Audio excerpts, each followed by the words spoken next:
आज मतदान आहे विधान परिषदेचं. तुमचे स्टेटस गाजते सगळ्या ह्याच्यात, काय वाटतं? मी 16 मावळ्यांना घेऊन या निवडणुकीला सुरुवात केलेली आहे.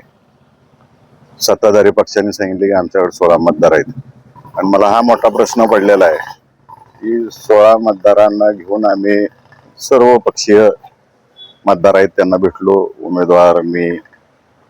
परंतु सत्ताधारी पक्षाला कशाचं टेन्शन आले मला हेच समजत नाही. त्यांना स्वतःच्या मतदारांवरती विश्वास नाही.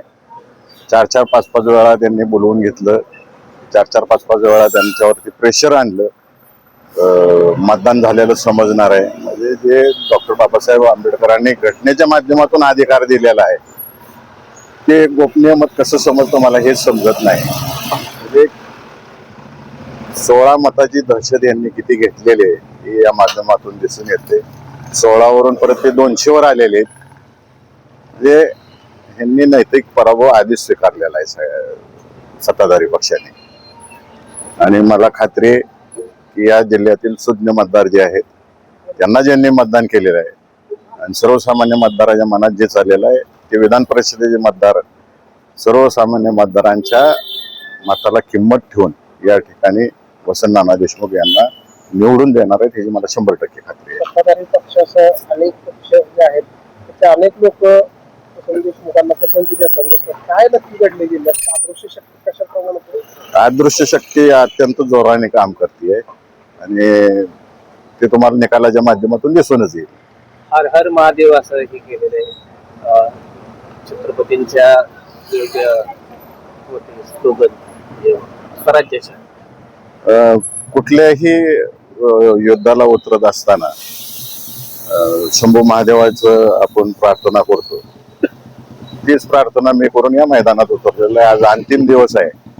निश्चितच मला खात्री आहे की शंभू महादेवाचा आशीर्वाद वसंत नाना देशमुखांना राहील. माळशिरसचे माजी आमदारांबरोबर 50-55 लोक अज्ञातस्थळी होते. काय काय माझी अदृश्य शक्ती प्रत्येक तालुक्यात काम करते आणि त्याचा निकालाच्या माध्यमातून दिसून येईल. राष्ट्रवादी काँग्रेस अजित पवार गटाचे उमेश पाटील यांनी काल ट्विट केलेले की आम्हाला 4 आमदारांचा पाठिंबा आहे, ऑपरेशन घड्याळ आम्ही करतोय. ते ह्या इलेक्शनशी काही संबंधित विषय नाही आहे. ते बोलू. जे शरद पवार साहेबांच्या जीवावरती निवडून आलेले आमदार आहेत, मला वाटत नाही त्यातला एकही पवार साहेबांची गद्दारी करत. आपल्या मतदारसंघाची कामं करण्यासाठी काही करतील, परंतु पवार साहेबांची गद्दारी करायची कोणीही करणार नाही. साहेबांवर सगळीच प्रेम करतात आणि साहेब सुद्धा सगळ्यांवर प्रेम करतात. त्यामुळे ही घटना घडणार नाही. निकाल काय? विधान परिषदेला व्हीप कोणत्याही पद्धतीने लागू होत नाही. जिथं मतदान होतं या इलेक्शनला अजिबात व्हीप लागू होत नाही. राज्यसभा, झेडपी, महानगरपालिका इथं व्हीप लागू होतो, ह्याला व्हीप लागू होत नाही. हे एवढं अज्ञान आहे ह्यांच्यामध्ये. निकाल काय असेल? मी सांगितलं ना, वसंत नाना देशमुख हे विजयी होणार आहेत.